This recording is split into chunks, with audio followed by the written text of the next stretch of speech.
Et là, ce coup-là, je pense que les flammes de l'enfer qui m'environnent n'ont jamais été aussi bien visées, puisque la tuberculose, c'est vraiment ça. Ça va être le feu de l'enfer. Et dans la tuberculose, comme nous allons le voir, c'est cette espèce euh, de flambée de l'absor et qui a fait... les notes de Hahnemann ont été perdues. Alors, ça veut dire quoi? Est-ce que la mère Mélanie les a planquées dans un coin pour se dire je vais les vendre? Enfin, on ne sait pas exactement ce qui s'est passé, mais on sait avec certitude que Hahnemann avait bien découvert la pseudopsore. Il l'avait appelée la pseudopsore parce qu'à son époque, ça commençait juste l'épidémie de tuberculose massive qui s'est suivie.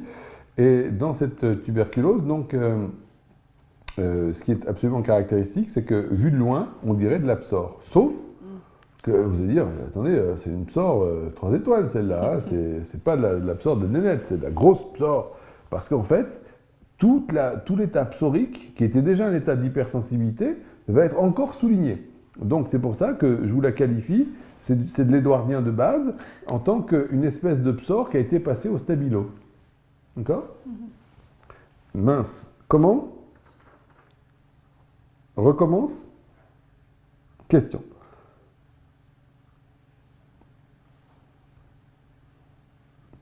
Alors, Cyril. Cyril. Pardon. Hahnemann, oui, le King, c'est sulfure. La psychose, c'est Thuya, oui, bien sûr. Là encore, c'est toujours dans l'idée, on devrait en choisir qu'un. La syphilis, Mercurius, bien sûr.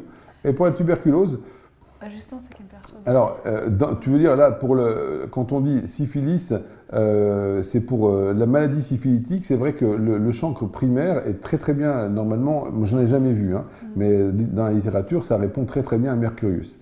On va en parler d'ailleurs quand on attaquera le chapitre syphilis. Mais dans la tuberculose, l'état tuberculeux lui-même, le remède numéro 1 serait Phosphorus quand il est donné à temps. Quand vous allez donner sur des cas qui sont beaucoup évolués, vous êtes vraiment dans la merde.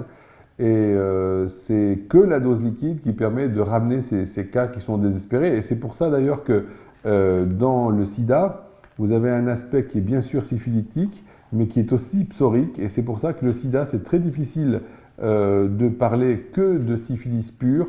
Il y a un aspect tuberculeux dans le sida. C'est ce mélange, en fait. Il y a des facettes qui sont très syphilitiques, il y a des facettes qui sont éminemment psoriques, qui sont soulignées par la syphilis qui est dessous. Cette destruction, ces poussées, etc. C'est une sorte de super tuberculose, si on peut l'appeler encore comme ça.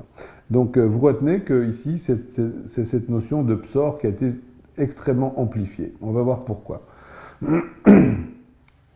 Alors, vu de loin, pour simplifier, la première manière de voir la manifestation tuberculeuse, c'est toujours en faisant un parallèle avec l'absor, c'est que vous avez une espèce de grosse poussée et l'idée c'est je peux y arriver et ça ne le fait pas et du coup on retombe avec un niveau d'énergie beaucoup plus bas.